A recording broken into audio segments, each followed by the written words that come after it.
I think I've already told my biggest story, or my story about biggest bugs on the podcast, if I'm not mistaken. Did I tell the tarantula story? You've told the Denver... Not that one. No, not the tarantula. So, back in, Oh, no. what did you call it? Rancho Saint Marguerite? Oh, by the way... Margaritaville. Try to get the... Margaritaville. Also, try to get the mic up to your mouth. Just, sorry. Just for... Yeah, Jimmy Buffett's Margaritaville, Logan's hometown. Yes, my hometown, Margaritaville. There was a guy I knew. There's a guy I knew who lived on like the edge of a nature reserve, I guess you could call it. Just like a big area that you're not allowed to build houses and develop in. And one of the main reasons for it, and also a good reason why they got such a good deal on the house, is I think it was like once every other year, there would just be a swarm of tarantulas crawling over the hill and descending onto their house, and then they would disperse through like the neighborhood. I'm not kidding. It's a huge breeding ground for tarantulas. And not like little mid-sized one, like full-grown fucking big-ass tarantulas. I love how you Like, just mentioned the army going over the hill. Oh, I'm getting there. So, when they all hatch and then they descend over the hill, you can actually hear them. There's so many. Holy crap. It's like a low rumble that over the hill when you just hear these thousands upon thousands of tarantulas just crawling over the hill. And then where their house is, they have a front row seat to it.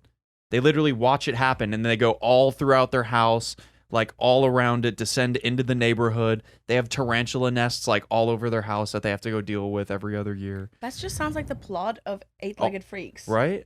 Like that, there's a scene in that movie where there's like a million of these like tarantulas, and they just come over this hill. Like I have a word picture because they've made a movie about it. It's some horror movie shit. It's terrifying. For real. Yeah, The thing that they made a horror fucking movie about it. It terrifying. really is like. Sounds like a good time for my hands, though.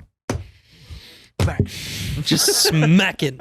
But there's too many. Like, how could you even? And they're Like, I can't imagine that could be satisfying. Yeah. If there's that many of them, because it's like if there's one and you smack it and you're like, yes, job well done. But if there's like, It's his one job, just kill also, tarantulas. have you held a tarantula in your hand before? No, I have not. The only reason I ask is because, like, at a kid's birthday party a long time ago, they had this dude, and he had, like, snakes and other bugs and shit. Uh-huh. And he was, like, letting the kids hold them as part of the deal, and one of them was a tarantula, so I got to hold it in my hand. And they're bony. they're Bony. furry. Yeah, they're furry, and by the way, if tarantulas, certain ones, if they get intimidated, what they'll do is they'll shoot all of the spikes, like their fur out of them, Yeah. and they'll stick into your hand and cause like a really bad infection, and they itch like crazy. But it's not deadly. Or some of them are. Some might be. Yeah. I'm not sure about that, but I know they can like really fuck up your skin. Mm-hmm. Like that hair, that's like a defense. Like, Surprise! Like, imagine- they're also porcupines. imagine if we're talking shit on Zayd right now for whatever reason. Imagine. And he feels threatened somehow. And all of a sudden, all of the hair on his beard just shot out in all directions of across the room. Honestly, I feel like It's my main form of plot of a defense. movie I'd see. Yeah, Like, It's a new type of implant, for sure. It's the lamest superpower. what's that new thing on Netflix? Power Pill or something? Oh, yeah, I was looking at that last Power night. pill. No, it's not called. It's definitely not No, called it's Power basically, Pill. doesn't it have Joseph Gordon-Levitt? Yes, Yeah. and he looks old as hell, by the way. is it Jamie Foxx? Yeah, Jamie Foxx. And it's not called Power Pill, but it's about this power No, pill. I think it is called Power Pill. I'm looking it up. That's a horrible title. Let Jamie look it up. Well, I mean, what's new from Netflix series? You know But what I mean? so you take this pill apparently, and then for like 5 minutes, you have unlimited power, and you don't know what your superpower is until you take the pill. But Oh, so I have what if seen you're that. Beard Man? Like, or would you be Beard man. Porky Beard? Like, My what would main, your main form of it's defense. Project power. Project Power. If there was a Okay. literally Well, the There was a I feel bill. like- yeah, to be fair, Power Pill is so much better. listen to this. This is the first thing he says though. What?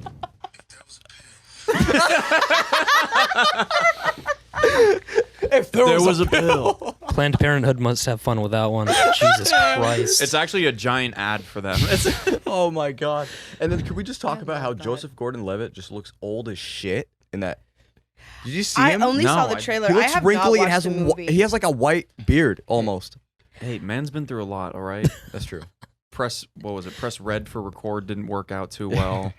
I had to think for a second, like Joe, because in my mind I was like Shia LaBeouf. No. I was like two separate people. Mhm. Okay. Honey Boy. That's what Shia LaBeouf Honey did. boy. Honey Boy. That was his last movie. Oh, another movie I've never heard of. I don't know. I'm not really a movie person. Like I don't really. I will say this. I don't know much about like films. I feel like I don't have the attention span to sit down and watch a movie, but I'll watch like 10 episodes back to back of something. Well, I think it's because the story arcs are so much shorter, so like you get that gratification that you want of like the plot development much quicker, and then it kind of leaves you hanging, so you want to watch the next one. Exactly. So for me to say like I don't have the attention span for a movie, but will binge watch shows it doesn't really make sense. But I mean, speaking of binge watching, welcome back to the 2 a.m. podcast. episode 48. 48. As you can see. So I have a question. How did you guys meet? May I introduce the guest first? Yes. Let's start Well, with I'm the curious. proper I'm introduction. glad you're excited. All right, I'm that's very a step in the excited. right direction, and you should be because we have Cara, woohoo, one of my hello. friends, music extraordinaire, entrepreneur, singer-songwriter, producer, in the Aha, building, in the stew. Well, that I Welcome. don't know if all of that is true, but thank you very much. I'll take it. Some of those are definitely exaggerations to a certain extent, but I'm happy to be here. I'm happy to finally be on the podcast. We're happy to about have you. time. Happy to have you. We've for been sure. talking about it for a while, and I got a text from Logan last week where he was like, I'm listening back through all the episodes of the podcast, and I mention you so much. And I'm like, yes, because I'm so interesting. So I'm glad to We've heard a finally- lot about you, and tell us about yourself. That seems There's- very broad. That's a very big question. Yeah. Yes. What do you do? So I am a songwriter.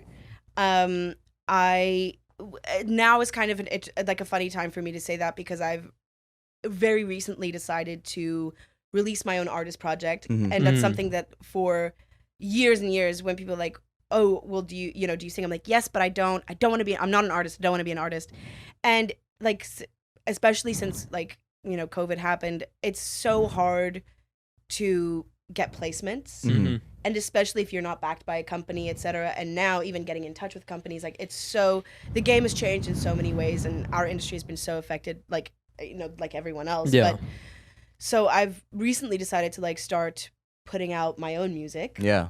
And so because I'm a writer and I like to do a lot of different things, I've decided to do it under a few like different anonymous pop personas because I'm very into pop music, and that's kind of the main thing of what I do.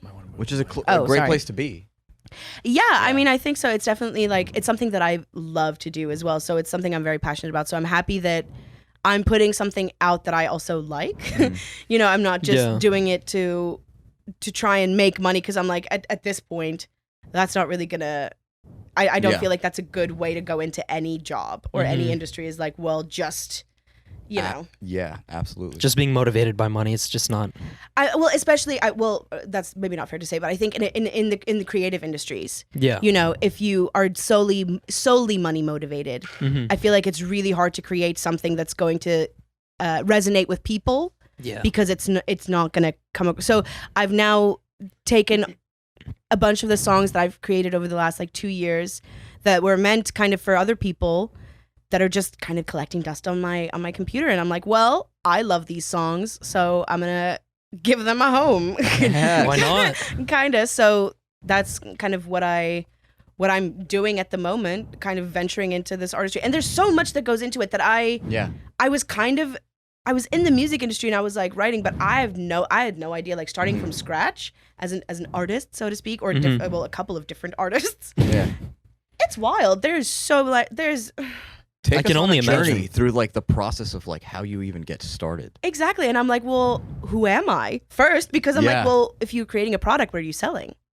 Like, what is your message? What is your brand? What is your aesthetic? What is your sound? I mean, there's so many different categories of who am I that it's pretty interesting. I feel like I'm through this also getting to know different parts of myself, which is interesting. And it's very challenging. Yeah. I did not think that it would be this challenging because you have to really look at yourself and be like, what do I have to say? Mhm. And it's so easy to get down on yourself during that process. And I get why I didn't do it for so long, and I now re-understand. Is that a word? No. But it reiterated to me like why so many people don't just do it. Because it's difficult. It's so difficult to be honest with yourself, to kind of figure out something that you feel like makes you special and be like, okay, I think this is what and then having to put that out there. Yeah. Really, and like being like, well, this is, just opening yourself up like that. It's terrifying. Yeah, and that's not even the technical side. That's just the creative side. Oh God, yeah. Exactly. That's just the creative side. And then even if you have, say, like you get to the point where you've now created something that you're absolutely in love with, and then you have to start looking at like, well, how do I even market? How do I get this to the people? How do I get people to listen to this? Even like, if you, because it's hard enough getting to the point where you're really happy with what you've created, but then, now that step of how do I get this to people, like that's a whole different set of challenges. So I feel like there's a lot of obstacles that I didn't even know. So it's also, in a sense, given me a different sense of respect for the artists that I do work with, because I don't kind of want to do this and kind of abandon writing. Like my goal is still to like write for other artists, collaborate with people, like work with other people. Yeah. Because I feel like at my core, I really am a storyteller, and that's kind of my role. Like that's my artistry. So that's what I love to do. And whether it's me or for someone else, like it's the stories that I want to tell. But it's given me a new appreciation for artistry. Yeah. And for what these people do, and it's been really, really fun. Even though quarantine was very depressing for a very long time, like the last couple of weeks have been very exciting. Yeah. No, I get that. I'm glad you brought up like the appreciation part. Yeah, because you get to appreciate not just art, but you appreciate surroundings, people good people, things like that, people that have stuck around. I don't know, food. You appreciate everything, right? Yeah. From the little things to the big things. And that's cool because think that's with every creative venture. Yeah, because you get in tune with yourself. Can say that too. Yeah, you get in tune with yourself for sure. Yeah. Now, has this like creative drive been with you since you were a child? Yeah, I was a very precocious child. Like I was. I think one of the best there examples. There was so much in that. I'm trying to think of like an example that kind of would tie it together. But one of the things I will never forget. And even because there are moments when you check yourself and you're like, wow, okay, that was a little extra. Yeah. So I remember this random time I was 8. I was in the 2nd grade, because that's how old you are in the 2nd grade in South Africa. Yeah. I don't know. Here, your school system is a whole new thing to me. But so 2nd grade, and our teacher, Mrs. John Marie Patrick. Yeah. Right. What a mouthful. Interesting name. Serious. She means Jesus. Business. Yes. She sat us down on the carpet for a little, like, I don't know, she was reading us a story, something. And she went around. I still to this day, I'm like, why would she ask the class a question like this? I still don't see the point of the question. But she asked us all, if you could have any car, like a model and a color, what car? Yeah. And I don't remember if it was like, what car would you drive, or like, what car would you have, or what car would you be? Yeah. But so, which car? And everyone is like, a black Mercedes, this, that, whatever. And that's how they sound in 2nd grade. Yes. By the way. It's a black Mercedes. That's what I want. Everybody sounds like Kermit the Frog. Yeah, that's exactly. I went to primary school with all Muppets. It's a fun fact. Beaker in the back. Yeah. You went to class with a bunch of hands. Yeah, literally. Bunch of dudes just like this from under the desk. Yeah, a bunch of fucking clowns. But oh Jesus. But I remember I was dead last, and she got to me, and I was ready. She's like, what? So which car? And I was like, I was so confident too. I was like, a golden limousine. Ooh. And they were like, now take me. Logan is like, of course you did. So bougie. Now what's the rationale there? I don't know, but to me, I was like, that makes the most sense. Like, it's fucking unique. It's golden. Why the fuck not? I was like, a limo, because I've always been interested in like having other people drive her around. That very true. How dare you say something so controversial, so brave, and so accurate? Like, That's true. I mean, this is an obvious foreshadowing of my future. But to me, I was just like, opulence. I don't know. Like, to me, I was like, that's where I see myself, or that's where I. So I was always like. It's the upper echelon. But not even, like that. To me, it was more about like, like showgirl, like anything like show business to me was like the flashiness of it, the like kind of almost like Vegas show or acting or singing. I didn't at that age, I wasn't like quite sure what I really wanted to do, but I was super interested in the arts and in entertainment. Okay. Yeah. So I was I did everything. I competed so much as a kid too. Yeah. Mostly because that meant I could get out of school too. So I competed in absolutely everything that was artsy. Because I have zero coordination, so I never did any sports. Oops. But yeah, I don't know. I was always very creative as a child. I started writing music at about 13. When I started singing, That's very young. I actually got into choir pretty young. One of my dad worked at the University of Pretoria, and they had a children's choir and a youth choir, and one of his colleagues really wanted me to sing in the children's choir, and I was like, I don't like choir, it's stupid. I just, it's not for me. And they're like, we're going to Hong Kong next year, and I was like, I would love to join. Absolutely. So I joined, and we went to Hong Kong, and I was like, this is cool. That's fucking and lit. We were like, we were really good. And then I realized, I was like, well, no one knows this fun fact, but South Africa has really amazing choirs. Like, in terms of the world standard. There's a thing called the World Choir Games. I did not know that. It's the Olympics of choir. Really? Are you serious? And South Africa sweeps every year. God damn. It sounded like a Wow. bunch of kids or a bunch of countries got together and they sent they sent 2 choir kids to an arena. Yeah, it's the And Hunger they Games, sing to the basically. death. Duke it Yeah. out. Whoever wins. Yeah, but it's a major event. There's like hundreds of choirs that compete that come from all over the world. It's hosted in a different country every year.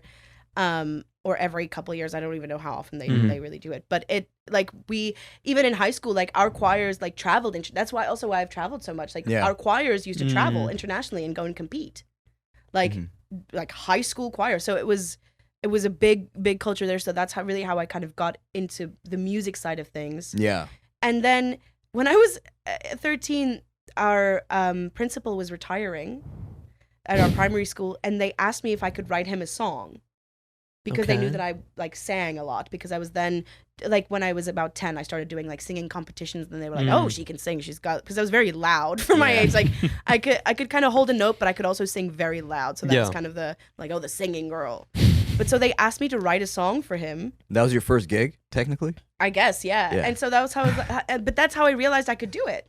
I was like, oh, okay, this is interesting, but I mean, I have these skills. Yeah. And that's when I started writing really shitty 13-year-old songs. But Which is probably surprisingly good. I will say the ones I wrote when I was 15, I still stand by. I'm like, some of those I really still think hold up technically as like, I'm still proud of this. This is still a good song. Yeah. But 13-year-old me, actually no, there's one that I still have a demo of that is actually. I still stand by, but the rest is absolute hot garbage. But that's so cool to have work that, dates back to like your early years. That's priceless. Yeah, I mean, especially to have, I don't have a recording of me singing it at that age, but I still, to have a demo, like to have a tangible recording of a song that I, created when I was that age. Like it didn't really strike me until right now that like, that was so long ago. Like, that's actually really cool to have. So look at me. Funny how things work. That's insane. And I assume you grew up in South Africa? Yes. Okay. How was that experience? I mean, that's kind of a broad question. I mean, it was compared. I don't have anything to compare it to. Like, exactly. You're like, well, how is that different from growing up in America? I don't know. You grow up in America. It's like I don't have anything to compare it to. But it is. I will say. Where I grew up in Pretoria, to me, it like now having been in the States for a couple of years, like having kind of seen or gotten the lay of the land, I feel like the Afrikaans community in South Africa, in Pretoria specifically, is a lot of times like almost like Texas, like some like southern states, like where you get kind of the outliers where it's like very hick, very like yee, you know. But then there's also like lovely people. Yeah. What does very yee mean? Can you describe yee? Well, to me? yee is just kind Very of like yeehaw. I was about to say, are you missing the ha? Well, I didn't even mean to say like a yee. I was more just like a Yeah.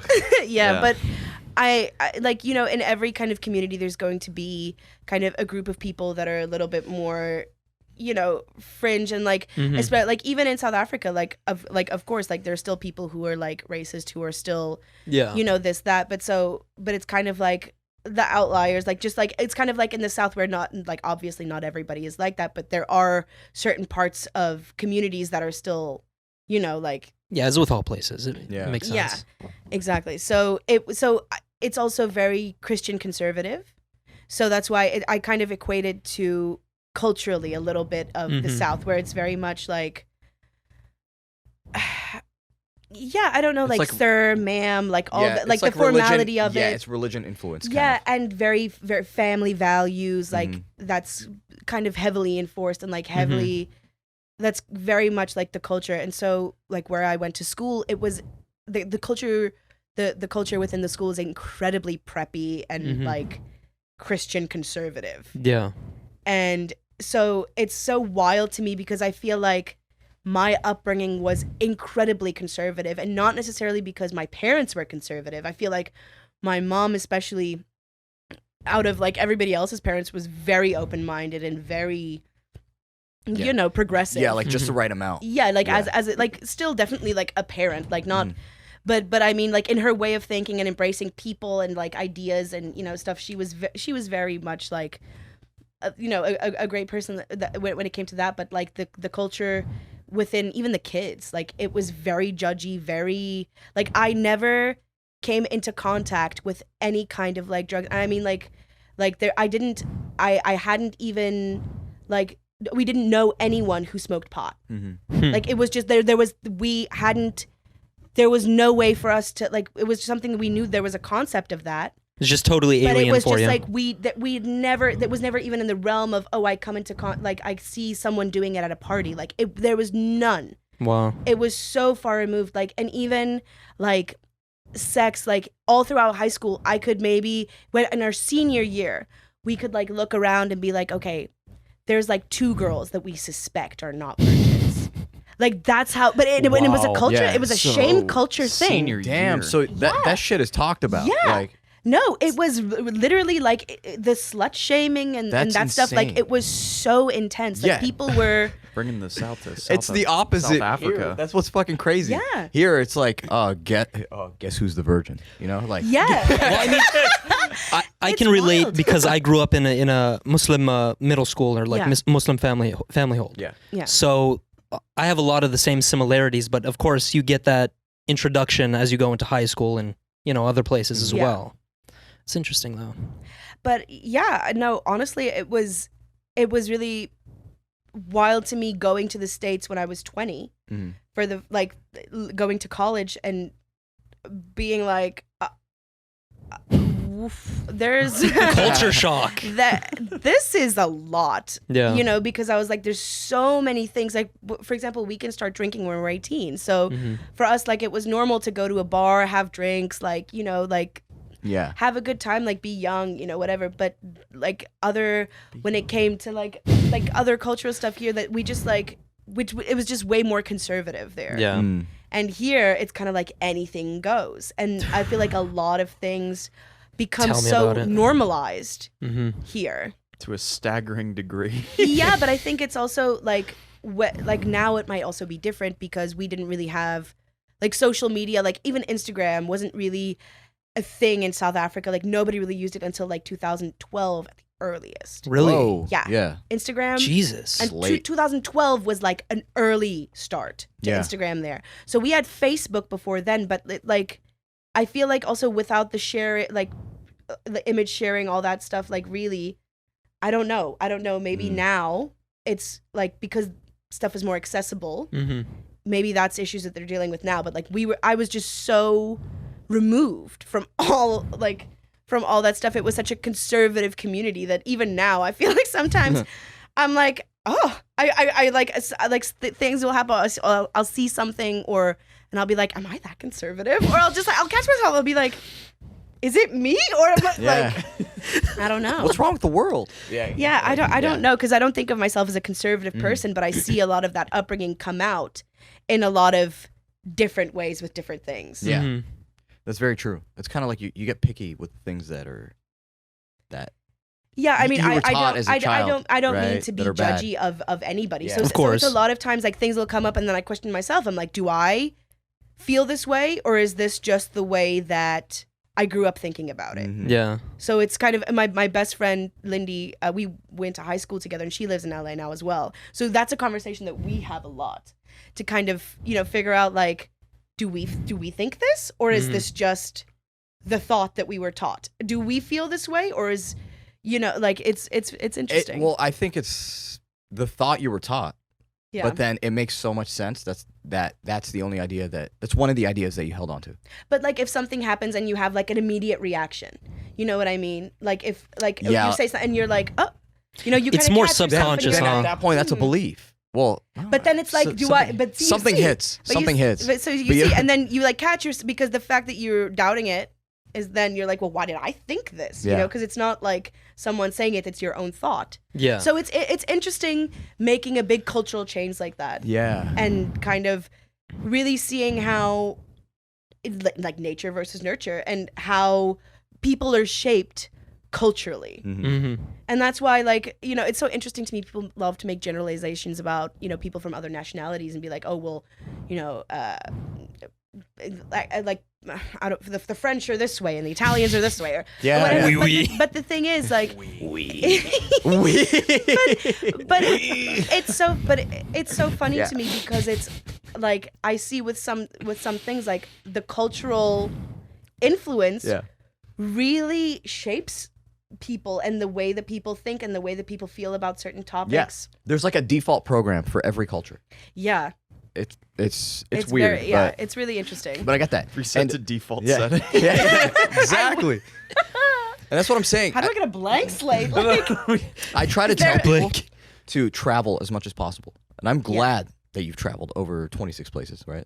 26 countries, yeah. I love that. That's amazing. 28. 28. Yeah. We'll say above 30 just for safe keeps. Okay. I mean, I love that We'll- on the 2 we'll AM round podcast up. we just exaggerate. I like Yeah, it. whatever. Round me up. Like, Yeah. I'm good with it. 50. Fuck it, 100. Yeah. And that's crazy because you get to see so many different cultures and different interactions and then different looking people. And Yeah. just- It's funny to me because also when you grow up somewhere kind of, well, I want to say, when I say removed, I mean removed in terms of the US. South Africa is very like removed from what you guys are doing here. So yeah. Yeah. so growing up there, like, interesting, I'm not like, we have our own like racial issues, you know what I mean? Mm, But it's so funny to me but also people are very open about it. yeah. You know what I mean? It's something that we can talk about as Mhm. people. Here, it's so funny to me because I was like, people would say stuff and I'm like, what do you mean? Because we don't have there were no Latino people, Asian people. So like I would hear microaggressions here and I'm like, huh? I was like, it's so funny hearing a different kind of racism. I was like, oh, I've never heard that. Like, just because like I realized it was like, it's so funny because I can pick up on it because I'm like, what do you mean? And because whenever something sounds like picking up, because I'm like, I don't have any of that I don't have any of those stereotypes because I never never around them. There were no Asian people or no Latino people, like, or hardly any that, at least not in my community. Like I never, you know what I mean? I don't know any of the stereotypes. She was around a lot of white people, is what she's trying to say. Yeah, I get it. That's basically what she's trying to say. Exactly. I'm like, I don't even. So it's so funny to me, like seeing like people being like with the whole with China virus, whatever. People like being so. I'm like, what do you? The China virus. I'm like, yeah, okay. And hearing people being like, remember when that whole thing was coming out and people were like boycotting some of the like the Asian-owned businesses and like Yeah. all that stuff, and like the racist things people were saying, and I was like, wow, I've never experienced this brand of racism before. Yeah. And then a week later, people are acknowledging the racism, and then they're like, "Oh, it must be the Democratic Party." And You're like, Yeah. what? yeah, it was like so- the next week. It Remember? was just so And then interesting racism because got I was super like, political. all of a Yeah. sudden. Dude, And I think it's getting worse here. I don't know about Yeah. other countries in the world, Yeah. of course, but it's getting worse for sure. Well, actually, I have family all over the world, mhm. so I talk to them a lot, and I try to ask them as much as possible about Corona, like what's going on. And they were like, "Yo, we had it steady for a while, and then all of a sudden, it's like spiking back up a little bit, slowly. It's not as bad as us, Yeah. especially California Or Florida. or Florida. Florida's Yeah. a Oh, shit God show help you, right now. Florida. Did you guys see Holland? No. Holland's beaches are packed more than here. Oh. Well, Wuhan's throwing pool Oh parties. yeah, so- Wuhan's actually there's pool Fucking- parties happening in Wuhan What the hell? with what looks like There's pools in roughly Wuhan. 1,000 people. 1,000 deep. I'm just surprised there's pools in Wuhan. I mean, I'm just really happy Think that I they get don't to have go to New water there? Zealand soon. Like, I don't understand why people are doing this. Like, Yeah. well, no, People I are kind fed of up. do. I think people just feel like it's not going to affect them. Yeah. Mhm. Because it's still reality and it hasn't hit them yet. So they're like, and then a lot of people are privileged.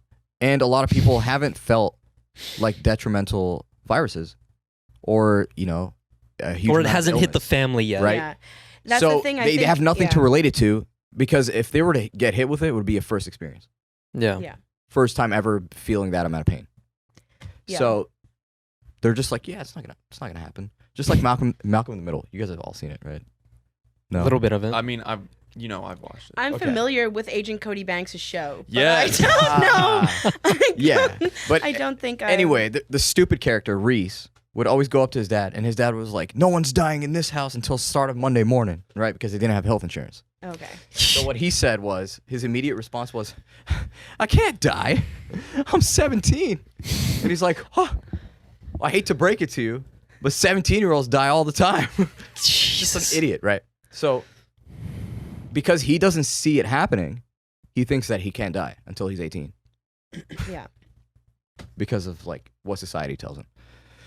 But So what was the point of that? the point of that is that the experiencing pain would have to relate. I don't even know how to even relate that back. No. But what I was talking you were about saying was like the all the virus. beaches are full and people aren't going to take it seriously until they and- physically yeah, because their realm experience of some reality. kind of reality yeah, related because to it. within reality, their entire life, they have never been hit with something that crazy Yeah. to where they have something to relate it to physically. I think people just don't think it will affect them, and also people just don't respect the authorities here. Like they don't Hell respect the no. government, No. they don't respect the police, and I don't blame them. For good But- reason. Yeah, exactly. Like for good reason. But the thing is, the reason they're able to curb it in other countries is because people respect their government. Like it's in countries where either they're scared of their government or they respect their government. Mm, That's a the good only point. places that it's really being contained. yeah. Because like it's either they're like, listen, you follow the rules or we shoot you, Ooh. or it is, I don't know. Like, Yeah. No, it's very No, true. in It's India, very they'll true. make you do squats while they spray you with hand sanitizer. Yeah, Have you exactly. seen that video? It's like It's everyone so enforces stupid. it differently, but you're either like afraid or you are like, or it's just respect for the rules, respect for the system Mhm. Yeah. because it works, Mhm. But here, like, there's no respect for the system, no respect for the authority. Everyone else is like, oh, I have a medical exemption. I don't want to wear a mask because sometimes I get asthma. Yeah. Like, okay. I can't put my mask on in the fucking grocery store for 5 minutes because, my rights. Yeah, which I feel like it's that's such a like an American It's such a Yeah. first world thing, problem. because Like, they want to assert their rights. They're the first people to assert their rights, but they never think about their obligation. exactly. And So- also, they don't know their rights. Is the funny part. Yes. Yeah. That's Yes, the, yes, that's They the yes. try to funniest part. exercise rights that don't exist. Yeah. I have the rights, right Oh as a yeah, free what are American. they? Yes. I have a right as a free American. Don't you get smart Not with to me. wear this goddamn communist mask into my damn Vaughn's pavilions. And I do declare that I'm getting my tangerines and my nice rosé, taking it home to my wife. Sir, the business has rights too. It's And they privately have the owned right too. to kick you the fuck out of the store. So go home. Very true. Sir, we're closed. It's fucking 2 a.m, sir. Please escort yourself out. God damn. Oh my Going on a god, 3-minute tantrum. God. When it's Sir, fucking we're 11 closed. p.m., dude. God damn. That's yeah. so good. Closed at 10:40 in the morning. Literally. What a time to be alive. Yeah. That's for sure. I have a question for you, though. Yeah. Now, starting off in the creative field, did you ever feel like when you were first starting off, you're I'm kind of still young. starting off, so Yeah, yeah. But I'm saying like exploring within yourself, right? Yeah. Like what your potential could be. Did you ever feel like there were some embarrassing things to put out, or something that you felt embarrassed to put out that you haven't really I mean, felt a touch with? Like you haven't felt do you mean comfortable? like content-wise, like stuff I'm like afraid to say, or like stuff I'm like, Yes. or do you mean quality, or do you mean like? I mean, like it could be either subject-wise quality. or quality. It could be All quality, of the subject above. wise. It could be lyrical. It could be anything. Like I mean- sometimes things are very personal to the point where it's just like Yeah. you think people would know, right? Well, that's kind of so there's kind of two sides of that. So there's been songs where, and that's kind of where the tough part of being just a writer comes in, right? Yeah. Because you want someone to release your song, and sometimes like you don't necessarily get to pick who, what, where, why. hmm And you like, and I mean, obviously, like it's an honor to have anybody like want to use your work and release it, and but you don't necessarily have any control over like sound, or or the quality of the recording, or there's so many factors at play. So yeah. I've been in situations where a project has turned out like it's not something that I would where it's like, okay, this is not necessarily something that I would be comfortable like sending to my friends, or sending to people that I like no, on a personal level. Yeah. Yes, exactly. I'm like, even or more specifically, like people I don't know. Like I don't like, where I'm like, oh, I don't want this to be a representation of me. Yeah. Mm. So that kind of gets hard, but that's where, in a sense, I feel like putting out my own artist project kind of eliminates that, because I'm in control. Yeah. I'm in complete control of what I put out, what I say, how I say it. And so then comes the aspect of the vulnerability. Like, how honest do I get?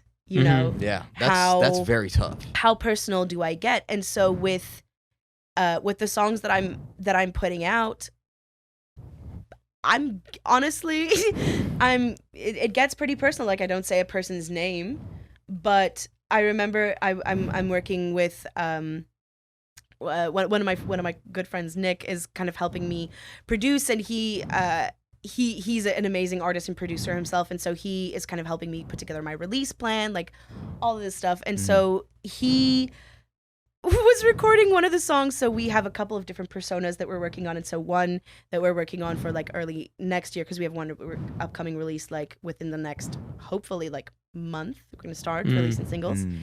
And a Christmas project, yes, but but for this for kind of the next year one, we were recording a song. I almost said the name. I'm like, well, then it kind of defeats the purpose of the anonymous personas. But Just bleep it out in the. yeah, in the exactly. Fix it after post. John, its please, name is big secrets over here. But I remember, like, we were recording the demo for it, and he was like, he kind of sat back, like after like one of the sections, he just kind of sat back, because I was trying to loop record. I was loop recording a section, and then when we stopped, he was like, "Who hurt you?" he's like, "Are you okay?" Because he was like, "I'm just listening really like to the lyrics now, like, who hurt you? Like, this is." And I'm like, "What?" Well, I'm glad this song at least, is striking some chords. So I feel like especially like writing for me is such an outlet of getting out what I want to say. And in my personal life, and I was talking to Logan about this a little bit earlier, like I'm at a time right now where I feel like I'm a very direct person, and so if I feel like I'm being disrespected, or if I feel like you're my friend and you're hurting my feelings, like I'm the kind of person who will tell you like straight up. Beautiful. Like, listen, this happened, it made me feel a certain type of way. Like, here, from my perspective, here is I know that there's two sides of a story, but I'm gonna tell, like, let me tell you from my perspective, ABC happened. It really, it didn't sit well with me. It really hurt my feelings. So there might be an explanation or whatever your intention was. I get that, but here's how I feel. Here's how whatever. So I like to like put it out and be like, listen, to kind of explain where I'm coming from. This.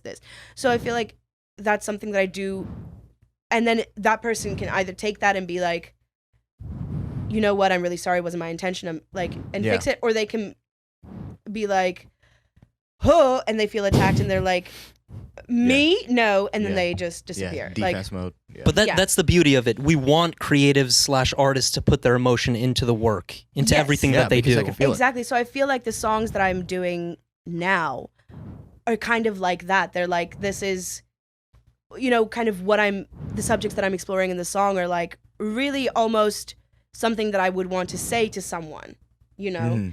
And I feel like it gets very personal in that aspect. And I love that. So I'm, in a sense, I'm like a little apprehensive to put it out, but I'm like, it's ambiguous. So I think there's a couple of people who are going to be like, is this about me? But I'm like, that's right, boo, wonder. Like, if you rock with it, you rock with it. If not, you'll never know, because it's also like about, it's a lot of, I mean, I'm trying to put a fun spin on pain. I'm trying to, you know. No, that's great. And like Logan knows this about me for sure. I listen to like some crazy, like sometimes music that nobody really fucks with. You know what I mean? But there's just certain lines, and then there's just like this. One of the reasons I love hanging out with you. Why? We listen to such weird shit, and we just compare notes. Yeah. Like, oh, listen how fucked up this is, and you're like, no, I got a better one. Yeah. It's like playing Got a more Uno fucked up with track. weird music. It's like That's how it is. And then like I'll try to explain it to him a lot, you know? And I'll be like, just listen to that like undertone of like just that. I don't know why he added that, but that changed the whole fucking thing, you know? Like all that stuff. Yeah. Like for example, I don't know if you've heard of Eden. No. Okay. Eden is he's a guy that There's a boy band called Eden in South Africa, but I don't think you mean them. No, it's not. No. He's a Irish singer / writer and producer. So he started making music in his room. And the thing that captured me was how raw his voice was and how different he was lyrically. Right? So I don't know. It just, for some reason, I was probably going through something at that time. Yeah. Right? But every drop he had just fucked me up. And I was like, I fucking love this dude. Yeah, you know? But see, that's the kind of music I'm trying to make, because the thing is, I feel like I've poured so much of myself into these songs, and like I listen to them recreationally. I listen to even the shitty demos, and I'm like, I'm really proud of what I did. I'm proud of the way that I That's so cool. expressed this. I'm like, fuck you. Like I like this song smacks. Like one of the line that Nick was referring to was, can you pick a new lie to hurt me with next time? Yeah. And he was just like, that smacks. He was like that, and that's kind of like in the hook. Yeah. And so he was like when you listen to that like a few times, like that cuts. Yeah. You know what I mean? And it's very confrontational in a way. And I feel like that's kind of the songs that I'm working with now. Even if I'm literally going through all of the track list in my head, and I'm like, honestly, it really is kind of a confrontational project, because all these songs, the chorus is this, that, it's all statements. It's all like, here it is. So yeah, it's a interesting process. It's taking a lot more out of me than I thought it would. I can feel myself like coming undone at the seams a little bit sometimes, and I'm like, is this still the right path? Is this still the right choice? Like, is it taking too much out of me? But I feel like if I can buckle down and really get this done, regardless of how much money it makes or how much, whatever, I feel like if I can do this for myself, this is going to be something that I'm going to be very, very proud of. Yeah. And so that's what matters the most. Right. I'm glad you don't put like money a few first. months ago, if you had asked me that, I would have been like, ew. But right now, I don't know. Like, COVID has kind of put everything in perspective a little bit, I feel like, for a lot of people. And so for me, because I'm like, well, we're trying to make money. We're trying to all do this. But right now, the world is kind of at a standstill. So what can I do? And I feel like it's a great time to finally put the time and the effort into my art that it deserves. Yeah. And that I'm able to like create something that I'm like, I want to create a whole experience that I am so proud of. And I don't know, I just feel like that is the kind of fulfillment that I've been missing a lot as well. And it'll be worth it. It'll be worth it. Let's hope, It will be. I'm confident it will. We'll see. I mean, it's an expensive venture. It's not Yes. without risk. Yeah. Mhm. Because if you want to do things right, you have to enlist professionals, and professionals, do not work for free, Yes. as they shouldn't. So it is a bit of a risk. It is scary in its own way, but I'm really excited that I'm finally brave enough to really do it, because that's the other thing is like there's always going to be a part of you that's like, well, who's even gonna listen to it, or who's even gonna do that? But if you can't get over that hurdle, Mm-hmm. then you have no business Yeah. really being a creative or trying to be. Then you have no business doing it professionally. Yeah. Is more the correct term, because like anyone and everyone should be able to create art should they want to. Mhm. But if you want to do it professionally, you just have to. And that's kind of where I feel like I was holding myself back a little bit for a while, where I was just I wasn't ready to put myself out there like that in that way. I wasn't brave enough to be that honest and to have those words and those stories come from me. Yeah. I mean, I guess still now because it's anonymous pop personas, but it's also because I want to do kind of different styles of music, do different projects. Like, it's not just because I'm not just shy, or there's kind of more of a plan behind it. Yeah. Yeah. But yeah, it's exciting. Well, we're excited for you. Thank you. Of course. No, we're definitely looking forward Very to the stuff you're gonna put out. Yeah. So what's going on this week, huh? What's going on in the news cycle? I've read a lot of crazy shit, but What have you read? I just wanted What have to. you read? You know what? I feel like this is a question we need to ask all of our podcast guests, yeah. just out of the gate, out of respect. I'm scared. Cara, He gave you the look. Cara, Oh no. Yes. are they real? Are they out there? Honestly, Aliens. We're I going already there knew. right You were like, now. are they real? And I was like, We're going listen, there who right knows?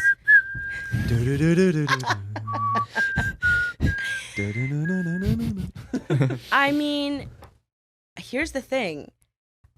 I feel like there is a sense of peace, Mm-hmm.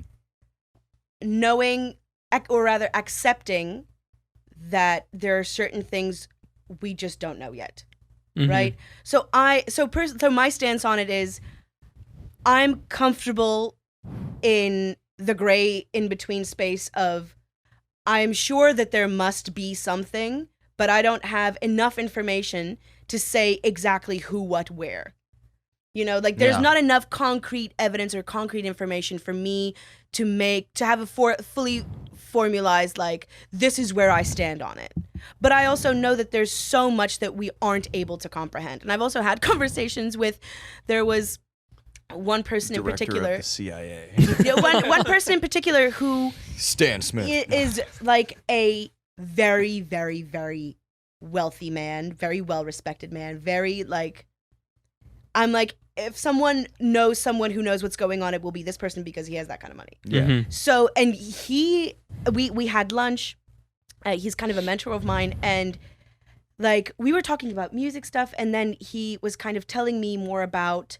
He just kind of like went into it. He was like, Oh, we're about to learn some shit. yeah, like talking, just kind of like giving us so much information, and because it was my friend and I, and Mhm. she was just kind of like not drinking the Kool-Aid, but I was like, listen, who knows? You know what I mean? If this man with these kinds of resources, like he obviously has access to, because he's also talking to, like, it's not just, oh, I think this, it's, oh, I've spoken to this, I've spoken to, Yeah. So I'm like, who knows? Who knows? I don't think Elon Musk would be wasting all his money going into space if there wasn't something else, maybe. I think he's or worried some about sort of resource. the Earth grenading. Maybe. And not because Yeah. the Earth will literally explode, but just because the people on it might fuck it up. I think that's his reason to get off. Or maybe he's just Maybe. trying to make his new cologne line. Elon's Musk. Listen, I'd buy it. The scent of success. Oh my god, dude. Oh my god. The scent of success. Every Tesla purchase comes with a year free subscription of it. Elon's Musk. Elon's Musk is just like the Tesla car spray. Oh that you, like- wait! Did you know in they'll certain fulfill. Mercedes, in higher end Mercedes, they actually have their own perfume or air freshener dispenser in the built in. Why the am I car. not surprised? No, Mercedes. Oh, okay. Like you used to be able to get a cologne that it would spray throughout the Ooh. AC system, so it would come out like So kind of like a one of those timed Febreze things. yes, but for your car. Damn. Now imagine if every P100D Had that. came with like a little Elon's Musk bottle. Oh my god. It's embedded his in the dash, so you XSBO. can see it go down. It's literally his musk, dude. Just dripping down the side of his goddamn But you know, honestly, I respect that answer for the question that he posed because most people won't answer with that. Most people are either like, no, I don't believe in them at all, or absolutely, they're real. I just feel like it's something where it's kind of like when people like to say this or that about the ancients, like about the Egyptians or the Greeks or whatever.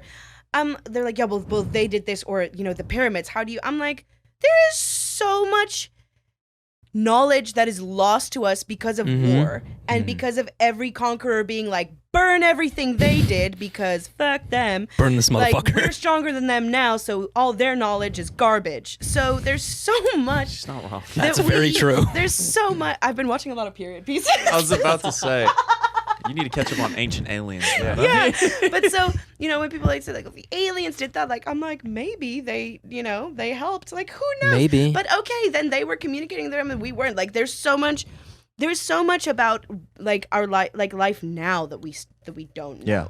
There's Seriously. so much, like, we can't figure out how they built the pyramids. How are we supposed to know if there's extraterrestrial life when we can't even figure out our own history? We can't figure out how humans did stuff. So how are we supposed to know what they're doing? The only person who knows is Elon because he's been there. So Clearly. Literally. He speaks with aliens. God, Yeah, yeah, okay, yeah, I agree. I agree. But I've said this before, yeah, right? And I wouldn't be surprised if there were. that's the thing. I would be shocked but not surprised. So it's not like a hard yes, Yeah. but it's not a no for sure. I would be worried for sure if Yeah. it was suddenly like, ooh, this is a thing now, because that's a game changer. That's going to that change changes the everything. world and society forever, and everyone's going to freak out. So I will say, are they out there? Probably. Would I like for us to have concrete evidence within my lifetime? Please no. No. No. Wait until I'm dead. People are Like, crazy enough as is. because it's going to be such a huge event in the world, and it's going to change so much, and I'm tired. I don't Yeah. want to live through that. Yeah, you're gonna have more please. things to comprehend at that point. Exactly. Yeah. I'm like, I feel like I might be cool with it because I'm like, okay with that being there. I'm like, okay, well, maybe there is something. But also, what is that going to look like for society? How is Yeah. that going to change? I mean, first of all, how are they going to interact with us? Is it going to, But then second of all, people who just don't believe, like, it's going to cause civil war. And you So big potential. I'm not ready for all that drama. And that's what I thought until I read an article where apparently the CIA or the FBI, and I'm pretty sure it's the CIA, claimed that they actually had a spaceship that wasn't of this Earth. And nobody fucking talked. That's my logic. Like, I feel like most Nobody people will gave a just shit. not give a fuck because they're so like either Netflix doing their own Or thing. what the Like, fuck is wrong with Trump today? Like, Yeah. just a whole bunch of Yeah. shit. They're just like, sure. Like, See, that's what I always thought. And then that article came out, and nobody fucking talked nobody about blinked it. an eye. but also, I feel like the news, especially in this day and age, is so unreliable Yeah. that people are like, oh, a headline will say anything. And then when you actually hear the segment or when you read the article, it's not that at all. So if someone sees that headline, they're probably like, sure. You know what I mean? I think people that, like, it's also coming from the CIA or from the FBI or for what, like, agencies that aren't necessarily trusted here even. So if that comes from a more credible source, as in, like, if it's something that everyone can physically see the evidence of. it would have to be it some would be War of the pretty Worlds interesting. type shit. Yeah, it would literally have to be like, It would all have of to a be sudden. like reliable evidence. Yeah, like the scene from Arrival where they just. Yeah. It's like, What the fuck is that? fuck is that? I'm assuming it's a spaceship. I Yes, haven't seen the movie. you'd be I've seen no correct. movies. You so- would be correct in that assumption, madam. It's kind of like District 9. Don't they also have a shape, like a big ship? They do. Yeah. District 9 was an Independence interesting Day. one. I didn't like District 9, but I think never we saw walked it. out. I think we went to go see it because Thank it was you. like Yeah. it was this whole thing because we had to like go watch it because it was South Africa. Yeah. But I think I never saw the whole film. I think it got a little violent, and my mom was like, no. So we just left. We did that with a couple of movies growing up. I remember very specifically Crossroads, the Britney Spears movie. We walked out. Really? Yeah. I'm amazed by how few people don't walk out at a shitty movie. They're willing to stay just because they paid. I walked out of Iron Man 1 with my dad. How dare you? You know what? I rewatched. Do you not have a heart? Let me finish. Let me defend myself. okay, hold on. Did you walk out or your dad? No, we that was both my walked question. out. I was like 8 years old. If even. Yeah. So we both walked out, and he hated the movie, and I don't. At the time, I don't blame him, because quite frankly, the only thing that stuck out to me, and I still remember it to this day, and I went back and watched the movie, and it still doesn't make fucking sense to me. It's a classic. Let me finish. I went back and rewatched it, and it was a good movie. It was fun. It was like a really cool, like, it was the first cool superhero movie, Yeah. in my opinion. Yeah. Like the Hulk with whatever the fuck his name is. I totally forgot. Before I'm totally Thor? blanking on- Mark but Ruffalo? before the Snuffleupagus, Mark Ruffalo. What the fuck is that? That's another Muppets thing. Snuffle. But before the rough. or the Mark Goddamn Ruff. I forget what the other guy's name was. That wasn't a good one. Yeah. That Hulk movie was trash. Yeah. Iron Man came out. That was rad. Then Captain America came out, and everybody lost their shit. You were thinking of Edward Norton, but yeah. Edward Norton. Thank you. Mhm. Great actor. Not a good movie. Yep. Sorry, Ed. Sorry, Mr. Norton. I apologize. But went back and watched it. It was all right. Not all right. It was good. It was a fun movie. But there's that scene, fucking Jeff Bridges, where he's squaring off with Tony Stark. Mm-hmm. I totally forgot Robert Downey Jr. on the rooftop, and this is after he got like a full faux Iron Man suit. Like, what's his? Good lord, Jeff Bridges is rocking like the Mark I, the piece of shit that he built in a cave in Iran or Iraq or whatever. Right? Do you remember this? No, because literally when you said Iron Man, I was thinking of the movie The Iron Giant, and I was like, why would you walk out of that? That's a motherfucking classic. That's why I was like, so confused. I was like, what? Fuck that. I don't I've even think I never was seen Iron born. Man. Yeah. I've never seen Iron Man. I don't. I'm sorry. That's why I got so upset. I'm like, why would you walk out? Iron Giant is a Iron Giant? tearjerker too. Great movie. I was like, Tearjerker. why would you walk out? Do you not have a heart? Like, No, that movie's amazing. so sorry. I've never seen no. Iron Man, Okay. so I don't know. You're not missing out on much, I'll tell you that. Yeah, So you much don't need to sense watch it. on how shocked you are that he walked out. What the fuck? Who the fuck? But I was like, who would walk out of the Iron Giant? I was like, for real. 'cause you were like, no, my dad was like, nah, we just Yeah, walked out. I was like, Your dad was like, what's fuck your this dad like? movie. Damn, dude. But okay. No. Ain't nobody a simp in here. No, but it was just Jesus. it's that scene where the two are squaring off at the top of the building, right above the arc reactor, and Jeff Bridges busts out some line where he's like, "I've been doing this for 20 years," and it's like, "You got the suit less than 2 months ago." Yeah, Like, yeah. what the fuck are you For talking 20 about? years. It makes no sense. Yeah. Like, The it's such a. inconsistency was too much for you guys. I was 8 and I caught that shit. Yeah,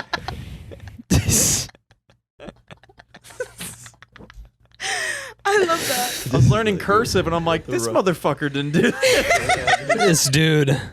Tony didn't even invent the suit 2 years ago. The fuck are you talking about? Literally. Amazing. Oh my god. Well, okay, I can understand since I've never even bothered to watch the film. I think it's fair to say that you walked out. No disrespect to Tony Stark, the Iron Yeah, Giant. you were like Jeff Bridges. I was like, Jeff Bezos. Jeff Bridges. I was like, I Jeff could already Bezos imagine was your not- dad, dude. Just wait, what did he say? What do you mean? What did he say? When Jeff we- Bridges? You said, I've been doing this for 20 years? Yeah. And then your dad was like, No, literally. Like that's what it was like. We were like, this is fucking stupid. and do you we just did. understand that that's at the end of the movie? Kind Kind I learned that later Yeah. in life. Yeah. But isn't that funny that your I didn't dad know sat then. through the whole movie? I don't think he even knew it was the end of the movie. It was Yeah. so long ago. I Yeah. don't really remember. I just It remember was, when it we was a walked long. out. Oh, what year was it? Like 2007? It was either 07 or 08. Who gives a shit? It's Iron Man. Hey, what? I'm trying to think It's of the Iron those- Giant, Yeah. actually. It's the Iron Giant. Yeah, Wow. the one with Jeff Bridges. How did I get that mixed up? I'm trying to think if there's any other movie that we ever like full on walked out of. I can't think of any. I've sat through some shit Oh. movies, though. There must be. Bohemian Rhapsody. That's the one I walked out of Oh. pretty That recently. might be a controversial one for people. You walked out of haven't Bohemian seen Rhapsody? it because I've seen no I, movies. dude, I don't blame you. It had nothing to do. People always assume that it had something to do with sexuality. No, that's No. not the reason why. It was just so focused on one person that I kind of hated it Did Like you watch you- Rocket Man? because Rocket Man. That's the The Elton John one. yes. No, I did not. Well, I'd be interested to hear it because I feel like Rocket Man has gotten a better reception Mhm. than Bohemian Rhapsody. So I'm wondering if you should watch it for comparison Yeah, and kind of see like whether it is like the music biopic thing because it's like too intense on one person. Because I get that it's very intense, yeah, and especially with like his life story and stuff. Like it's a very yeah. It was it's about like an emotional roller coaster. Yeah, it was about his I say drug that not use having seen the film. and everything, right?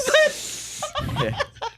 But the story, like his life story, whatever. Like if you make a movie about any of these musicians, like their lives were so tumultuous. So I get that it's like, it's almost like okay, no, that's maybe a bad comparison. I was like, Yeah, but it was close to a 3-hour movie. That's what I'm saying. So yeah, Three it's a lot. fucking It's a lot of hours? Yeah, it emotional was shit. way too So long. it was like, like The all right, Irishman. the music is going, everything's good, the whole band's together. Oh my god, this is turning into something great. And then boom, this backstage crap happens. And then they dive into his deeper issue that's beyond drug use. Mm-hmm. And then it's that for like 2 hours and 10 minutes. And you're Jeez. like, I'm over this. This is Yeah. dragging so long. I mean, I thought the whole movie was going to be about the band. I knew they were going to put a heavy emphasis on Freddie Mercury. Yeah. But the whole movie, to me, the reason I didn't like I thought it was about music, dude. That's dude, Dude. Hey, I'm dude. really happy No, I didn't but- watch yeah. it now. But That was very But Canadian the thing, of me. what pissed me off was I thought it was either going to be about Freddie Mercury or Queen, and the majority of the movie, at least to me, felt like it was a movie about the guy who fucked up Queen, and that was like Freddie Mercury's, I guess, boyfriend in the movie / manager Yeah. guy. Yeah. Like it was so heavily emphasis, hmm or there was such a heavy emphasis on him Yeah. in particular. It's like it almost kind It of felt like there was eye contact for like a good 40 minutes of the movie.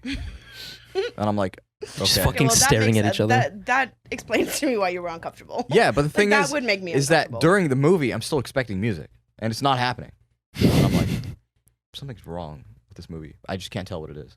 Yeah. I just don't like Okay. it. I walked out. Yeah. Now, Cara, I have a question for you. This might be a Yeah. vague / broad question, but Sure. we enjoy rants. Dude. Okay. If there's one thing that really grinds your gears, what would it be? You can pick anything: personal life, society. Like a hardcore pet peeve. Because I can tell you don't take bullshit. So I enjoy. Actually, that's so funny because I feel like I, especially these days, like my tolerance has gone up. My tolerance for bullshit has gone up Okay, simply because I'm like I don't have the energy to always like. understandably. But, wow, such a long list. Where do I begin? So the first thing when I Everything came to the pisses me U.S., I just, and this might be controversial, and I don't mean to step on anybody's toes, right? Mhm. Because I'm like, your whole cultural identity and stuff, like, whatever, like, do your thing. I like where this is going. But I came here as a foreigner, and I would ask people, like, where are you from, or like what's your ethnic background, or whatever, because like I was new in college and we were like getting to know people. hmm And then like girls from Boston would be like, I'm Irish. Or like people would be like, I'm Italian, and I'm like, oh cool, where in Italy? They'd be Yeah. like, no, New Jersey. I got a DNA And I'd be test. like, What the hell? They're- Yeah. they're and then basically- I'd be like, Yeah. oh cool, are your parents from there? Like, are your and they'd be like, no, like my great grandparents or like my grandparents, or so, but it's like this the Irish and the like Italian, and those are just like the two ones off the top of my head because it was Boston, and there was also a lot of like American Italians. Oh yeah. American Italian is Walmart brand Italian, by the way. Just letting you know. But so to me, I was like, you don't have a direct. If you don't have a family member who's directly from there, you don't speak the language. You haven't been to the not having been to the country. I'm like, okay, I understand that. That's like a whole different. Yeah. Traveling's not necessarily possible for everybody, but you don't like culture. Like you don't speak the language. You don't have any like real cultural connection, but you wear that so on your t-shirt, So Yeah. proudly. not even on your sleeve. I Like get you. and that to me was just very. And I understand that it's kind of an American subculture. Mm-hmm. But that just like knowing two things from like thinking leprechauns and beer is being Irish. I'm just like and the way people would just like kind of, hi, my name is so and so and I'm Irish. What fucking connection do you have? I'm like, what do you mean? You don't know anything about Ireland. You don't know anything about the Irish. You don't know anything about Irish history. You don't. I'm like, you have no family members. Like, how are you? Like, oh, but my great. Oh. It's like, That is something I was just very much. I'm like, how are you going to say that you are Italian because you have a big family and you like pasta?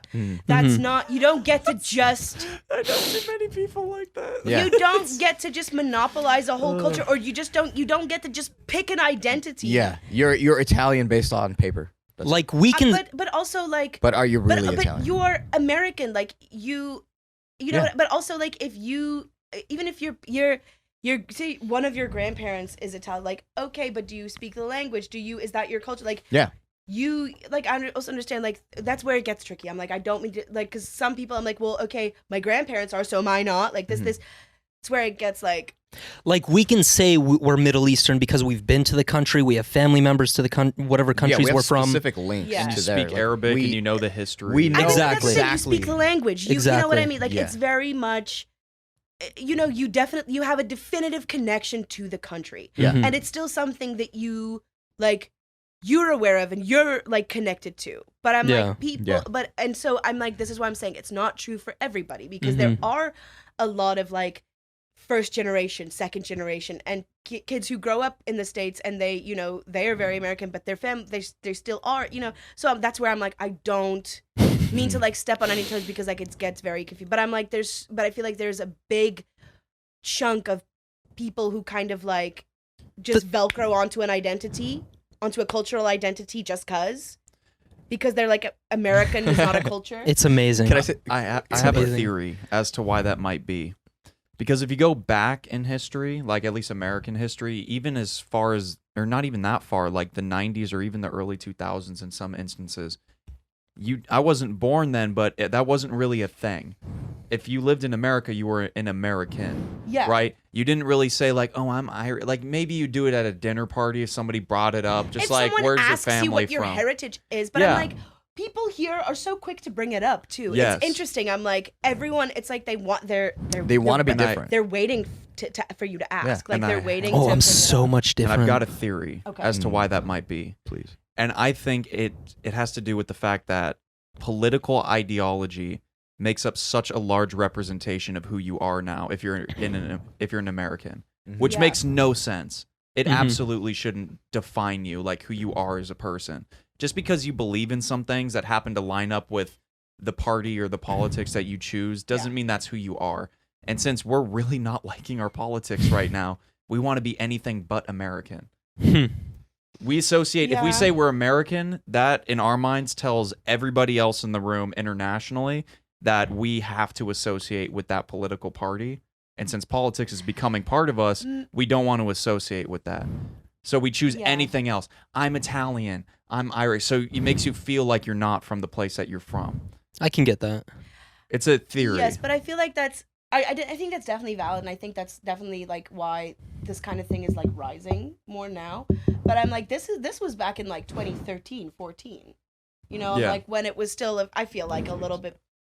Oh, sorry. Where No, it was it's- like a little bit more I don't like chill politically. I feel like at least a little bit. I don't know. Definitely more mellow, but Yeah. that was for sure going on. But I feel like, but then being like, people being like, not wanting to say like, oh, I'm American. I feel like that wasn't like now, yes, but back then, I don't know. Like, I'm interested to know. Like, I definitely agree with you, but I'm like, what started that? I think it was just. I think post 9/11 is when it really got a kick. Like it's when it really started to kick off, and I think a lot of like Or maybe What started Americans the just political realized that they're untrust. just very plain and bland, and they wanted to spice things up. that too. So they add a hint of Italian herbs, Italian Yeah. oregano, spices. I mean, some nice saffron. you know what? I'm gonna go out and say it. I also think people think it makes them more interesting, especially since the rise of the Kardashians and they're Bingo. Armenian. Bingo. They're not just white. Yeah, They're, you know what I mean? They're spicy Yeah. white. because exactly. technically, Spicy They're white. not. I feel like like people want to not be. Also want to. They want to be. They feel like it makes them more interesting or more. I don't know something. Yeah. So they're not just white. They're this. Or They they're want to that. feel special. They want to be cultured. They want to have another. I think it's also about community. Mm-hmm. You know, like people are looking for anything to be like, oh, I'm also this. I'm also this. Like hashtag this. yeah, Yeah. You know, I feel like it's also with social media, like yeah, getting to belong to certain communities. These labels and these identifiers are more important to us than ever because whatever you call yourself, like that's the community that you're allowed into, or that's the community that you get to be a part of. yeah. If you don't know your own wedding tradition, I'm sorry, you're not from there. Ooh. That's a very, Wow. very, very good point. Ooh. Wow, Think about that. That should be a is tweet. A very good point. that is an excellent. That point. should be a tweet side. You should tweet that out after. I'll Wedding tweet and that out funeral. right now. and funeral. And And funeral. or. Yeah. And yes. Like, That was a great answer. Think of I those love that. events. yeah. That is Wow. such a good point, actually. Wow. Thank you. Look at that. Profound. Wow. Mm-hmm. Philosopher Syed Simplified. at it again. No, dude, I've just been in too many accounting classes lately. Is that Doing your a like pop philosophy handle? Profound. Honestly, as a I am profound. Ace detective. as a joke, a lot of my friends call me modern day Aristotle. Oh, And God. Aristotle. It's Aristotle. Not It's Aristotle. Aristotle. You Oh, it's fucking. Aristotle. Or no, no, but that's what they call it. I have a Greek friend called Ari. Aristotle. Yeah. But his real name is Aristides, Mhm. and my mom always It's an awesome name. but he goes by Yeah. Ari, and so my mom still to this day always, how is Aristoteles? Like she just, Aristoteles. Sick ass name. but she'll also sometimes she'll just add another extra syllable Yeah. just for shits and giggles. Sauce. Yeah, What's your last name, by the way? Pistorius. What a last name. That is Right. a sick. Pistorius. Like that's some fucking power name Oh right my there. god. Do you understand? Like bars. Oh, bars. I did not think that we were gonna go into this, but Because I Fucking saw it straight pop bars. up. Like I already trust your name. Like The second I thought you when you said straight bars, I was like, you mean prison bars? no, Like no. I'm talking about. I was like, that's a lyrical little bars. on the nose. you sent a Talking about text Kit on the Kat bars. drive up to LA, and he saw your last name like pop up on my my CarPlay, and he was like, "Who the fuck is that?" And I'm like, I "That's was who we're like, that is a badass last I'm like, name. that's who we're going to No, pick I up. knew it was her, but I was just focused on the last name. I was like, fuck. Fuck, that is. Oh, sick. nice. Yeah. Power move. Power move. I mean, like, think about it. Well, I mean, you like it's kind of funny because you guys are like the ones who brought it up, but honestly, like a lot of times I'm like, especially at the airport, and people are like, "Oh, Miss Pistorius," I'm like, Mm-hmm. they're like, "So," and I'm like, "No relation." Like, especially the airport, like, what am I Yeah. supposed to say? But people are always like very sus, especially in South Africa, because everyone always asks me if I'm related to Oscar. Like that's like the first thing. Mm. And who is that? I'm not familiar with him. So Oscar Pistorius is the Paralympian who Oh, shot his girlfriend. Oh, holy shit. Yeah. It was like the South African OJ. It was like a Okay. big thing. I love how you put it into OJ. It really, really was like a worldwide scandal. if I remember the report, somebody said that he kicked the door down, He didn't. which I thought was fucked he up didn't, because but he shot a couple times through the bathroom door. Yes. Wow. But it was like it was a whole case, and we are related. Like that is the funny part. Mm-hmm. Is he's like a distant cousin of mine. But he's like the most famous Pistorius after my him and then my aunt who like wrote is like an author and a forensic detective. Oh wow. Yeah, really kind of. When did that happen? Interesting. This was like 2013. Okay. 2014. I'm just. Yeah, we might edit this part out of the podcast. But yeah, so my cousin's a felon. And an Olympian, shame. so it's got that going for him. Wow. Champion and a prisoner. But he's the Blade Runner. He's the guy with no legs. Actually. Okay. Oh. That's fascinating. Yeah. It's just like, oh. That is Well, so damn. funny. Okay.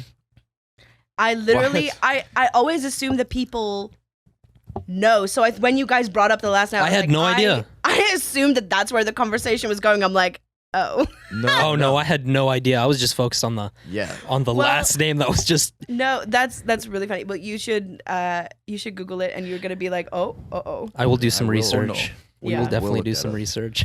But yeah, it's really funny because people always ask me like whenever they see my last name, especially in South Africa. Yeah. And it's so funny because like we we are distant cousins. I've never met him. Like I don't have a personal relationship with this person. I was like, what the fuck am I gonna do? Yeah, like I don't know the guy. He's like my dad's cousin's son. Yeah, it's distant. So I'm like, cool. Like I've never met him, but it's always like it's definitely a conversation starter. Hell yeah. Where else have Wow. you been? Like, what's your... Actually, no, that's a stupid question.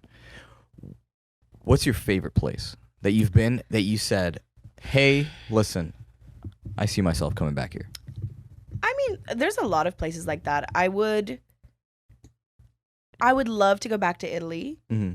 I feel like that was a place that I was really, really excited to see. And when I saw it, it lived up to my expectations 100%. Wow. And I feel like, there's certain places like, certain like really like just beautiful romantic cities in Europe, like, and many of them in Italy, like Venice, Florence, like even Bruges, in Belgium, I think it is. Like there's so many like beautiful cities or even Lucerne in Switzerland. Like there's so many places where you're like you see pictures and you read about it and you hear about it, and when you go and then people like say like, oh, it's overrated. Like I didn't think so.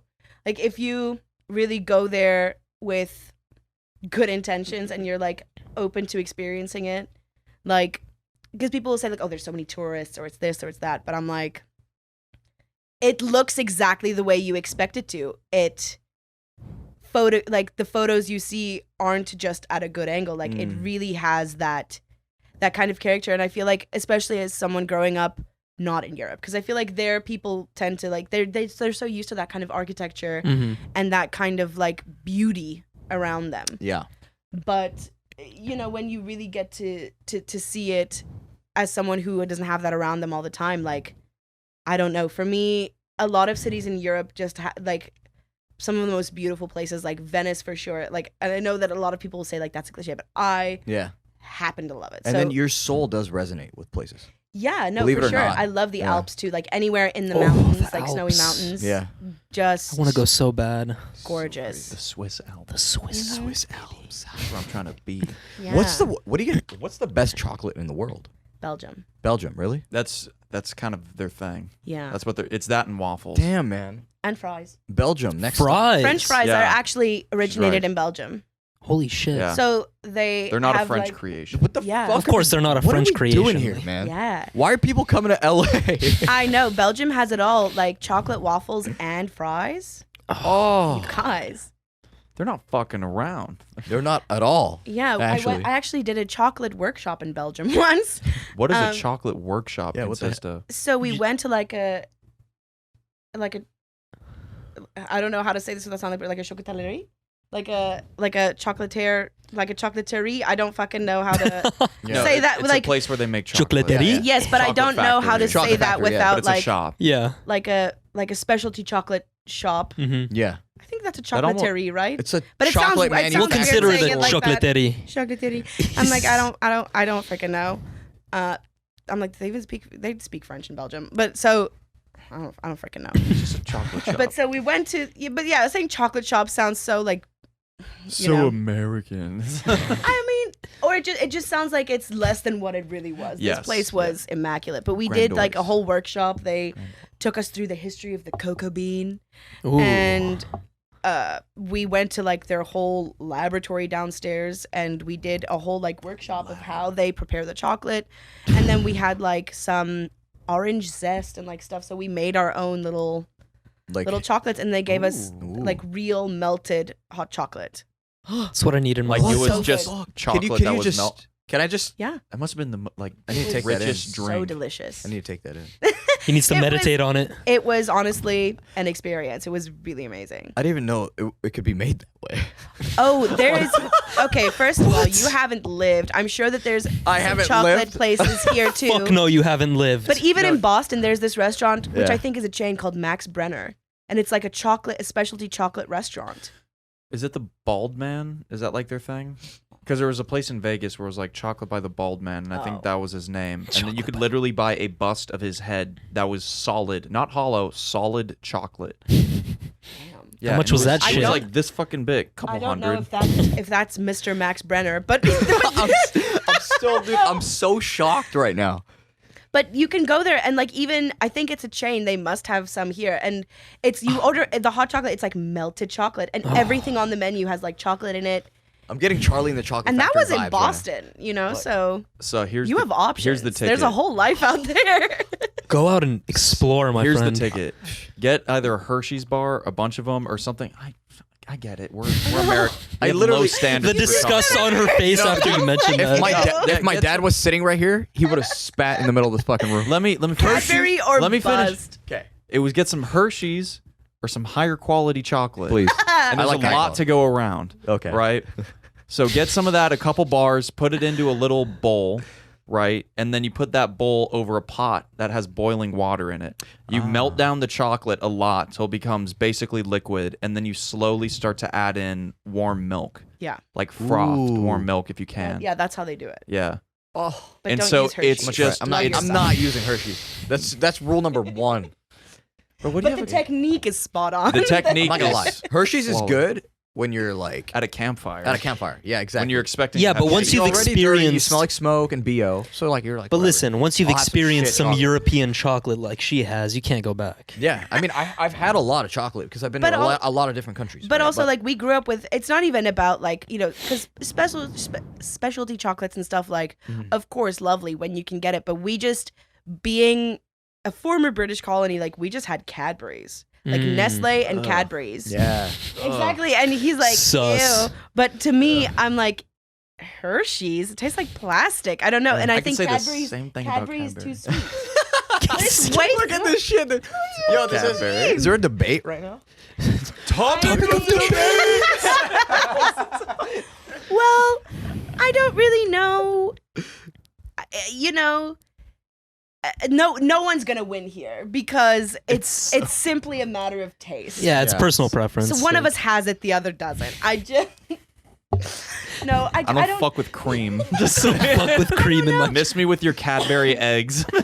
Oh, I haven't. I've never had those. Oh, I've had one and it was fucking horrible. Kinder, and I like The Kinder eggs are really good. What's the other one? There's this one that's really. Oh, it's called Flake. I was gonna say really flaky. Oh, but that's a Cadbury product. Yeah. Really? Mhm. That's one of the best products because You see, bite into it's it. Cadbury's and milk chocolate. Dude, I kid you not. All right, kid you not. Just melts. I believe you. It is a superior chocolate. good. But if you don't Yeah. like What's- Cadbury's, then you're No. not. You're not gonna like it's any one. of It's them. I one don't of like like the Cadbury's chocolate. really good cheaper But products. One of the great Cadbury bars, one of the best ones in my opinion, is Crunchy, and you don't really have an equivalent of that Crunchy. here. Wait, are you talking Oh, yeah. about like the air filled little crunch balls? It's and then- it's honeycomb. That's what it the one is? you're thinking of is Arrow. Ah. This one Mm. has like milk chocolate coated honeycomb. Oh Yeah. Jesus! That's, It is a revelation. God, I'd die you know, for it. This is Literally. what I love. When you get to like different countries and things like that. Oh, I don't know if you know, snacks. but like public transportation is a huge thing. Like in a lot of countries, I mean, yeah, pretty much for anything. But not here. if you turn corners, like if you're going down to the metro or something, you Yeah. turn corners. There's usually little shops, and they carry everything. Oh yeah. I Like love. little bodegas. Yeah, I love those shops. Bodegas yeah, are the bodegas. shit. Yeah, Boston has a lot of good bodegas. Yeah. And especially the store Bodega, which is actually a high-end fashion Yeah, place that you walk. It's right down the Bodega. building. It's right down from the street from 150, right? Yeah. Like the secret shoe store. Yeah. That place is really No, good. They it's have one in pretty cool. LA too. That's but they super lay out cool. their chocolates and shit, and then you're like, you get an intro real quick. Like I just came out of the airport, so I'm taking quick transport to my hotel, and then like you'll just see a bodega, and then you'd be like, ooh, damn, okay, I recognize some of these Oh chocolates. damn. But then there's like some like that you Some save new for ones, later. yeah. You know? So like I take a picture of it, and I'm like, Exotics. all right, I know what to grab. And then from every country, I'll usually come back with like a huge bag, Oh, and I'll just lay out one bar from each, right? You do a whole I'd little come here and I'm like, unboxing. You're like, well, hi yeah. guys, today, welcome This to my shit- channel. This shit looks weird in America. That has to be a thing. Chocolate unboxing channel? Oh, there's Oh, for there's sure. people This who is an do unboxing everything. for everything. I follow this Yeah. Probably guy chocolate who literally unboxing does ASMR. juice reviews. I know this guy that has HD black screens for 10 hours. What? Millions of views. 4K black. screen. 4K black screen. Is there music? No. Hell no. Anything can be done. Anything Just can be done. HD black screen in 4K 60 FPS. Thank you very much for that. 60 FPS. Someone forgot his lens hood.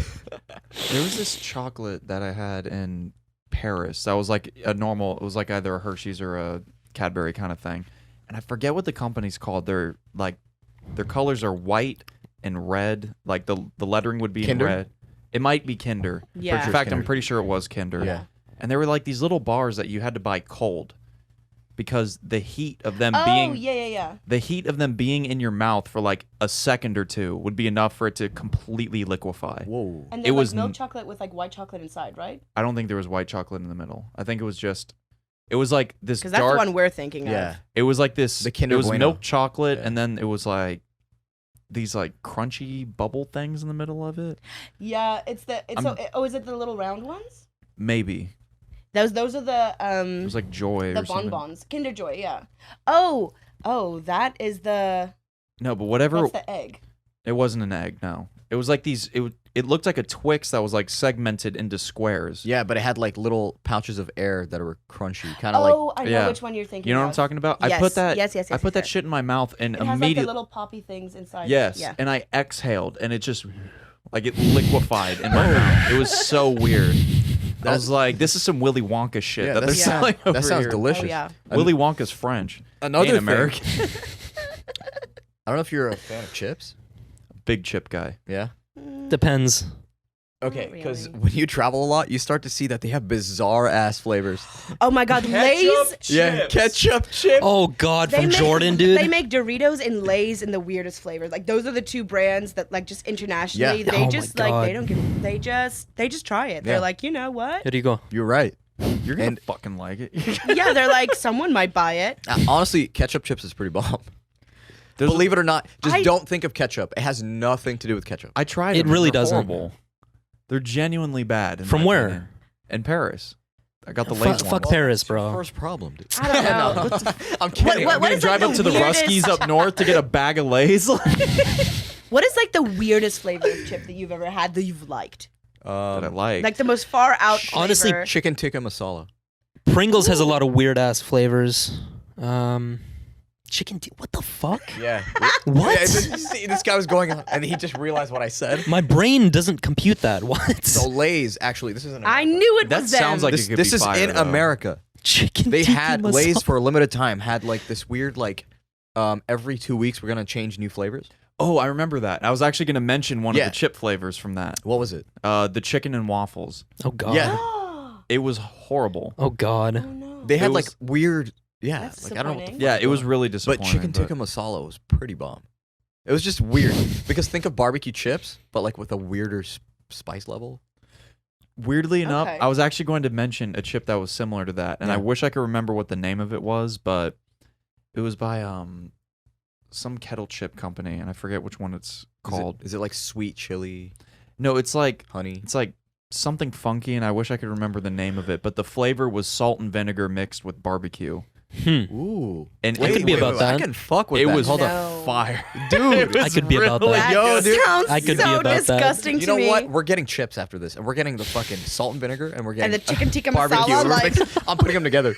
No, it's one of the really, really popular. If you go to what's it called? That sandwich place that we always eat at. Sandwich Hut. No, not Sandwich Hut. Shout out Sandwich Hut, but Board and Brew. The place downstairs, by the way. It's the kettle chips that they have at Board and Brew. Oh, okay. yeah. Do you know which company that is? Yeah. I'm totally blanking, but It's called like Kettles, whatever. Some Dirty kettle. Dance. No, I don't Something. know. Yeah. High quality bags though. Yeah, but really good shit. And they're that funky flavor, something funky or whatever it is. That shit was delicious. What amazes me is how they're able to isolate these flavors and just, pick and choose what they want to put in. Mm-hmm. Yeah. If you want to watch a really trippy video about it, do you know Rhett and Link on YouTube by chance? No. They basically have been doing a podcast morning show for the past 8 or 9 years on YouTube. Like they've been doing it for a while, and they actually went to a flavor facility, like where they got a bunch of different flavors and they could make their own and test them. And so they did all this like weird challenges and shit where they made a bunch of different sodas that tasted like horrible things, and you had to guess what it was. So like one of them got a soda that tasted like oysters and like shit like that. Like their ability to nail flavor profiles is staggering. And if you lost the game, you had to drink a smoothie that tasted like a barnyard. So it was like elements of like goat, pig, cow, hay, grass, like animal poop. It was horrible. But then the winner got a fucking milkshake that tasted like pizza, and apparently that was worse than the barnyard one.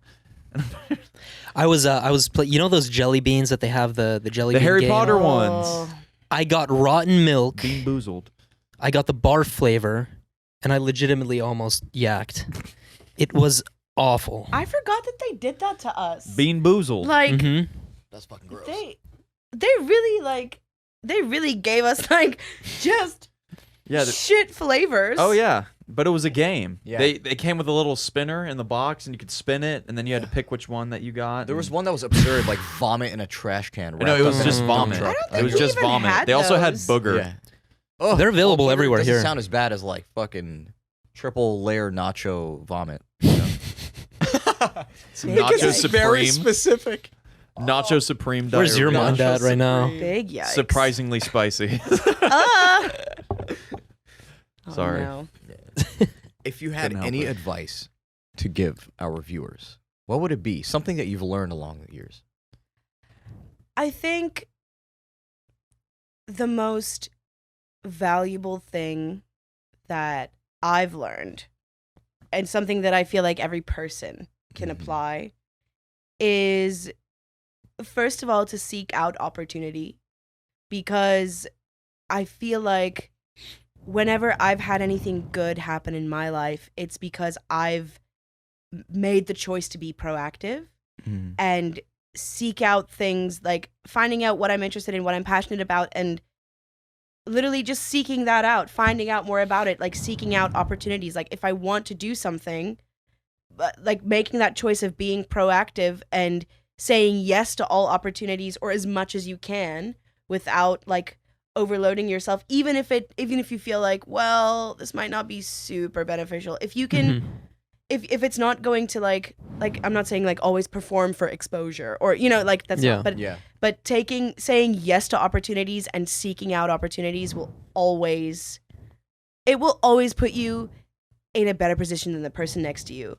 And waiting for things to happen to you is not going to move you forward in any way, shape, or form. So that's one thing. I think being a proactive person is so important. And the other thing is, and I feel like this is something I'm still learning, but it's something that I feel like is very, very, very important today. And it's something I tell all my friends also, is it's like one of the main pieces of advice that I give them is learn how to listen.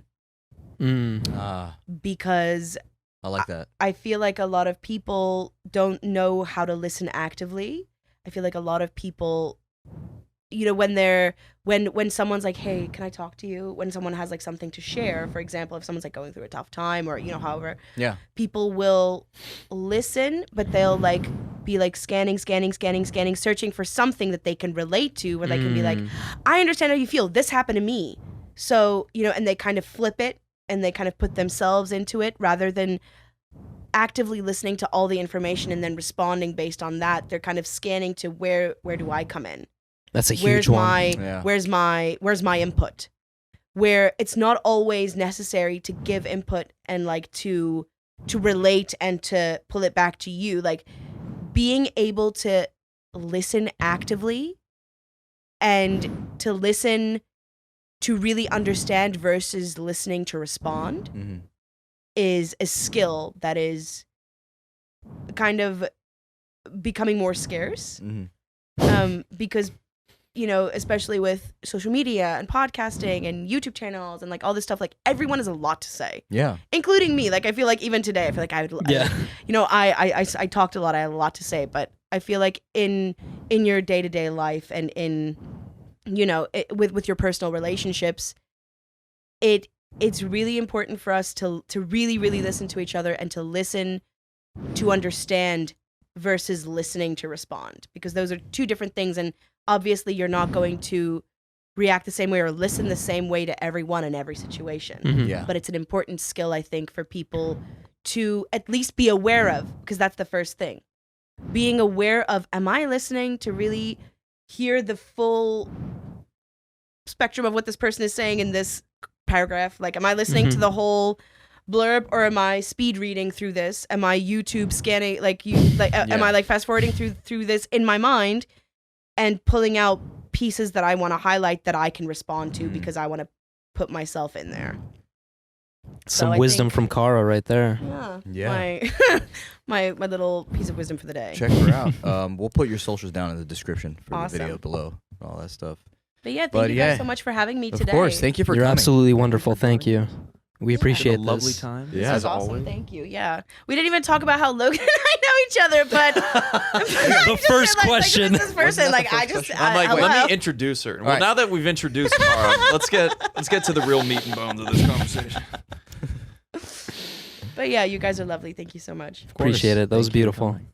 And thank All right. you for joining us on another episode. All right, of the 2 AM guys. podcast. You know where to find us. We're on YouTube. Go like, subscribe, and comment, please. You can find us also on Anchor.fm, Spotify, and Apple Podcasts, and many more. So, yeah, stay tuned. Let us know in the DMs what you guys think of this. If you guys have any questions, let us know. More things to come. And as always, we'll see you next time. Peace.